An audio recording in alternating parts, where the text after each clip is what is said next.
toda vez que tem aquele anúncio de alguma coisa de Resident Evil, eu tenho certeza que dá aquele frio na tua espinha, porque você pensa, meu Deus, talvez venha aí mais uma saga da Milla Jovovich, ou então aquele radiação de Resident Evil Welcome to Raccoon City, que lançou aí uns tempos atrás e muita gente não gostou. Tenho certeza que você tem esse trauma aí guardadinho dentro de você. E agora chegou a vez da Netflix lançar a versão dela. E o que você espera? Não espera coisa boa, né? Na verdade, já tá dentro da gente esperar alguma coisa ruim de Resident Evil, porque não tá vindo muita coisa boa aí. Eu confesso que da saga da Milla Jovovich eu gosto dos 3 primeiros filmes, mas depois o negócio começa a desandar ali de uma maneira que não tem como defender. Aí veio, né, aquela segunda adaptação aí recentemente e cagou, né? Não tem como. Ela lá fora. Só que daí, assim, veio essa segunda versão. E a Netflix, ela já mostrou nos próprios trailers que ela tinha aí um propósito um pouquinho diferente. Tanto que a série, e cuidado, né, se você não assistiu ainda, porque eu vou dar sim alguns spoilers aqui nesse vídeo. E basicamente essa série, ela retrata uma pandemia desse vírus de uma maneira diferente da maneira como a gente já estava habituado, né? Aqui é basicamente um experimento liderado pelo Dr. Albert Wesker, que também é um personagem conhecido lá dos jogos e tudo mais. Mas calma que isso é uma referência que não vai fazer uma diferença alguma pra você, porque ele tem uma característica completamente diferente daquela que ele tinha lá nos jogos, tá? Mas basicamente aqui ele é o cara que lidera aqui uma pesquisa de um determinado medicamento que vai ajudar as pessoas a reduzirem a sua ansiedade e manterem o foco. O problema é que se esse medicamento for tomado em uma quantidade muito grande, ele acaba liberando, né, ativando, digamos assim, o T-vírus dentro do corpo das pessoas e fazendo com que elas fiquem aí raivosas e tudo mais e evoluam para os zumbis que a gente conhece. De uma primeira vista, eu digo pra vocês que eu achei até interessante essa nova concepção, né, essa nova realidade, essa nova ideia que eles tentaram dar para a disseminação do vírus aqui no planeta. O problema é como isso tudo foi construído, porque a obra, desde o primeiro episódio,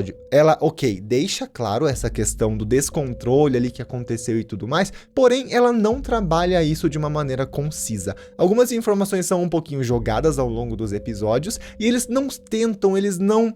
Como é que eu posso dizer? Eles não ficam batendo naquela tecla para tentar desenvolver aquele tipo de assunto. Tanto que uma das coisas que eu mais acho legal no mundo do Resident Evil é a questão dos zumbis, de como eles vão evoluindo, como eles vão se desenvolvendo e como é a transformação das pessoas para um zumbi. E você fica esperando isso nessa série, você não vai encontrar. Por quê? Porque não tem. Porque não tem. Tem ali uma personagem principal, né? A Billy, inclusive, que é uma das personagens principais. Ela é mordida pelo bicho e você fica ali, você vê todos os sintomas acontecendo nela e você pensa, opa, ok, agora nesse episódio ela vai virar zumbi.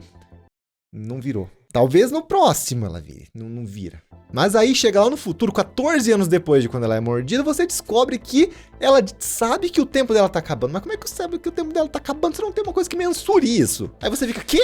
É isso que acontece. Porque o que acontece nessa série? A Jade e a Billy são filhas do Albert Wesker e elas são meio que geneticamente modificadas para terem aí um metabolismo um pouquinho mais aprimorado em relação às outras pessoas. Então isso faz delas aí umas pessoas um pouco imunes ao vírus que o Albert estava testando. Porém, se levar tudo isso em consideração, até poderia, né, ser trabalhado algo interessante em cima disso. Porém, não é isso que acontece aqui na série. A gente vê os sintomas acontecendo, se desenvolvendo ali na Billy, você fica naquela expectativa de quando será que ela vai virar um zumbi, quando será que ela vai morrer, porém isso não acontece. Não acontece, digamos, na velocidade que a gente queria, porque parece que em determinados momentos a série esquece desses sintomas. Vamos dizer que existem ali algumas cenas na série onde a Billy está com os sintomas muito fortes dentro do corpo dela, ela não consegue andar, ela não consegue falar direito, ela tá suando e tudo mais. De repente, na cena seguinte, ela tá correndo, você fica, poxa...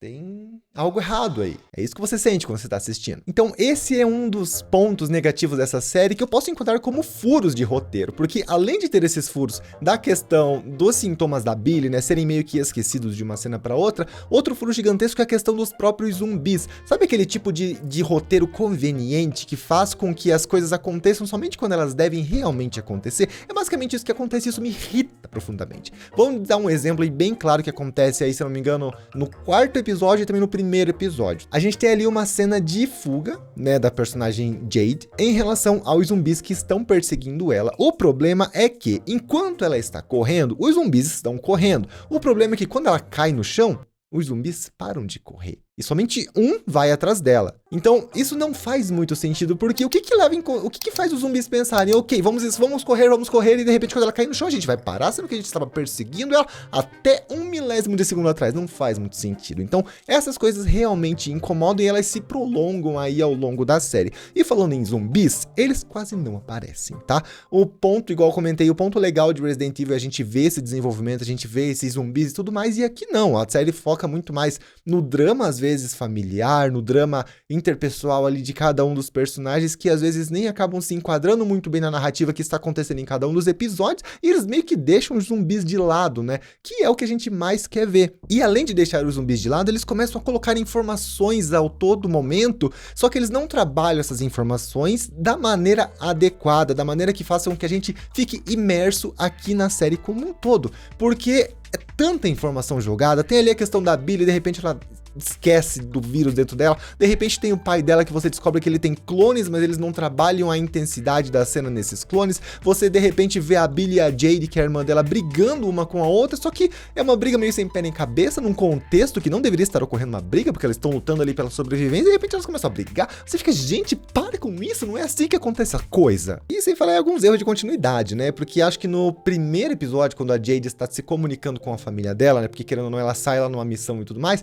e ela conversa com a família dela através de videochamada. O problema é que ela usa um tablet, nesse tablet está aberto o Paint, pelo qual ela faz videochamada, e não tem internet, né? Prefiro acreditar que o Paint vai ser evoluído o suficiente lá em 2036 para que a gente possa fazer uma videochamada através dele, né? Mas não é isso que a gente vê na realidade atual. Em resumo, basicamente, o que eu senti assistindo tudo isso, eu senti foi raiva, senti frustração, porque a série, ela até tenta ser boa. Vamos dizer assim, que se você tentar esquecer todo o universo de Resident Evil que já existiu, tanto dos jogos quanto dos outros filmes, talvez essa série possa ser boa. Mas na minha opinião, ela não passa, digamos assim, de uma série regular, porque ela segue uma linha contínua praticamente em todos os episódios, e quando você sente aí que tá tendo aí um clima de tensão sendo gerado, o que a série faz? Ela corta. Por quê? Porque a série se passa basicamente em 2 períodos diferentes. Em 2022, que é quando a Billy é mordida, né, pelo cachorro e tal, e tem o vírus dentro dela, e entende-se que ali é quando começaria novamente a pandemia do vírus,